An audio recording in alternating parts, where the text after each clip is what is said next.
मित्रांनो, या पोलीस कर्मचाऱ्यानं जे केलं आहे ते पाहून त्याचं कौतुक केल्याशिवाय कोणी राहणार नाही। चिपळूणमधील ही घटना आहे। चिपळूणमध्ये बैलगाडी शर्यत स्पर्धा सुरू होती आणि नेमकं त्याचवेळी एक धक्कादायक घटना घडते।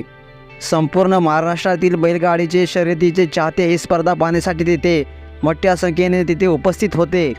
ही बैलगाडी शर्यत स्पर्धा सुरू होताच एका बैलगाडीखाली ही 9 वर्षाची चिमुकली आली। त्याच्या पाठोपाठ येणाऱ्या अनेक बैलगाड्या धावत येत होत्या आणि ही चिमुकली तिथे भर मैदानावर वेदनेने विवळत होती, ओरडत होती। हा प्रकार पाहताच तेथे तैनात असलेला पोलीस कर्मचाऱ्याने हा प्रकार पाहिल्यानंतर त्याने स्वतःच्या जीवाची पर्वा न करता बैलगाडीसमोर उडी घेतली आणि त्या चिमुकलीला धावणाऱ्या बैलगाडीसमोरून बाजूला केले।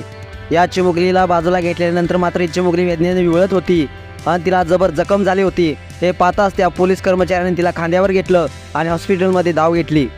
तिथे वेळेवर पोलीस कर्मचारी उपस्थित होते, म्हणूनच या चिमुकलीचा जीव वाचला। हा पोलीस कर्मचारी त्या चिमुकलीसाठी देवदूत बनूनच त्या मैदानावर उपस्थित होता। मित्रांनो, त्या पोलीस कर्मचाऱ्याने तिला वेळीच खांद्यावर घेऊन हॉस्पिटल गाठलं, त्यामुळेच ती चिमुकली सुखरूपरित्या बचावली आहे।